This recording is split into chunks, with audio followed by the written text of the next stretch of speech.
Hello friends, welcome to my channel. તો અત્યારે શિયાળો ચાલી રહ્યો છે અને બધા શાકભાજી ખૂબ જ સરસ આવે છે। તો આજે આપણે બનાવવાના છીએ મિક્સ વેજ ગ્રીન સબ્જી।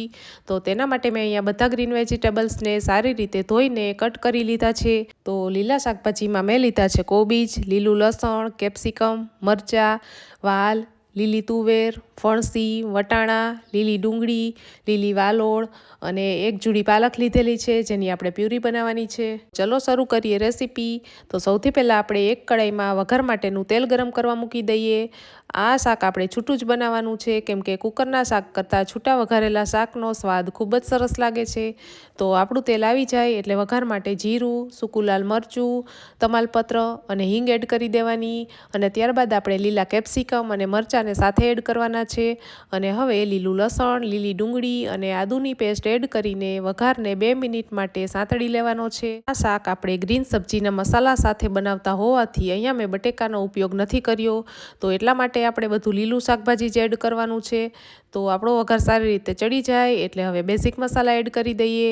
તો તેના માટે મેં અહીંયા હળદર, લાલ મરચું અને ધાણા જીરું એડ કરેલા છે અને હવે અહીંયા મેં નડિયાદનો ફેમસ જય મહારાજ મુખવાસ એન્ડ મસાલાવાળાનો ગ્રીન સબ્જીનો જે સ્પેશિયલ મસાલો આવે છે એ એડ કરેલો છે। મસાલા સરસ ચડી જાય એટલે આપણે બધા લીલા શાકભાજીને વારાફરતી એડ કરી દેવાના। આ શાકને ચડતા થોડી વાર લાગશે કેમ કે આપણે બધું કાચું શાકભાજી લીધેલું છે। જો તમારે ગરમ પાણીમાં બાફીને એડ કરવું હોય તો એમ પણ કરી શકાય છે। તો આ શાકને ચડતા થોડી વાર લાગશે પણ સ્વાદમાં એટલું સરસ બનશે કે કોઈ મહેમાન આવે જો ત્યારે બનાવીએ ને તો એકદમ હોટલ સ્ટાઇલ ટેસ્ટ આવશે અને આ મસાલો પણ ખૂબ જ સરસ આવે છે, તો તમે જરૂરથી ટ્રાય કરજો। હવે આપણે મીઠું અને પાલકની પ્યુરી એડ કરી દેવાની છે અને 1 ગ્લાસ જેટલું પાણી એડ કરવાનું છે। શાક ચડતું હોય ત્યારે વચ્ચે એકવાર ચેક કરી લેવાનું, જો જરૂર હોય તો થોડું વધારે પાણી એડ કરી દેવાનું। તો આપણે બધું મિક્સ કરીને શાકને 10 થી 15 મિનિટ માટે ઢાંકીને ચડવા દેવાનું છે। તો હવે આપણે ચેક કરી લઈએ। પાલકની પ્યુરી અને લીલા શાકભાજીનો જ ઉપયોગ કરેલો હોવાથી આ શાકનો કલર એકદમ લીલોછમ રહેશે। તો આપણું શાક સરસ રીતે ચડી ગયું છે અને હવે તેમાં લીંબુનો રસ અને કોથમીર એડ કરી દઈએ। તો તૈયાર છે આપણી મિક્સ વેજ ગ્રીન સબ્જી।